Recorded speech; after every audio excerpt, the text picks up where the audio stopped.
హైదరాబాద్ నాంపల్లిలో భారీ అగ్ని ప్రమాదం చోటు చేసుకుంది. ఒక ఫర్నిచర్ షాప్లో మంటలు చెలరేగాయి. గ్రౌండ్ ఫ్లోర్ నుంచి మొత్తం 4 అంతస్తు వరకు కూడా ఈ మంటలు వ్యాపించినట్లుగా తెలుస్తోంది. ఈ మంటల్లో 4 అంతస్తుల బిల్డింగ్ పూర్తిగా కాలిపోతున్నట్లుగా సమాచారం అందుతోంది. బిల్డింగ్లో 2 చిన్నారులతో సహా మొత్తం 6 ఉన్నట్లుగా మనకి ఇప్పటి వరకు ఉన్నటువంటి సమాచారం.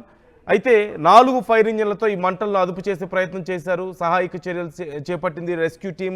సమాచారం అందిన వెంటనే అక్కడికి చేరుకొని వెంటనే రెస్క్యూ టీం సహాయక చర్యలు చేపట్టింది. ఫైర్ ఇంజన్లతో మంటలను ఆర్పివేసే ప్రయత్నం చేశారు. ఒకసారి మీరు అక్కడ చూడొచ్చు.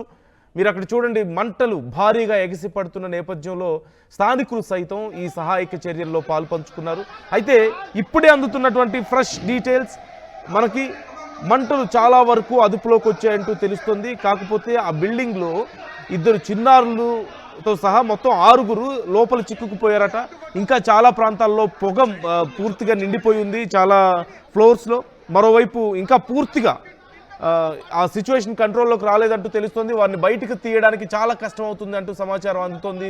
ఈ నేపథ్యంలో వారిని బయటకు తీయడానికి ఇప్పుడు అక్కడ ఉన్నటువంటి రెస్క్యూ టీం తీవ్రమైనటువంటి ప్రయత్నాలు చేస్తున్నారు, శ్రమిస్తున్నారు. అయితే ఎప్పటిలోపు వారిని బయటకు తీసుకొస్తారు, అసలు లోపల వాళ్ళ కండిషన్ ఎలా ఉంది అనేది కూడా తెలియాల్సి ఉంది. మరోవైపు మంటలు ఎలా మొదలయ్యాయి, ఈ మంటలు అంత ఎత్తు వరకు ఎలా వ్యాపించాయి, 4 అంతస్తుల వరకు వ్యాపించినట్లుగా తెలుస్తుంది. ఎంత నష్టం జరిగింది అనేది కూడా తెలియాల్సి ఉంది. ఆ చుట్టుపక్కల ప్రాంతం అంతా కూడా పక్కన ఉన్నటువంటి బిల్డింగ్స్ వాళ్ళందరూ కూడా చాలా ప్యానిక్ అయినట్లుగా తెలుస్తుంది.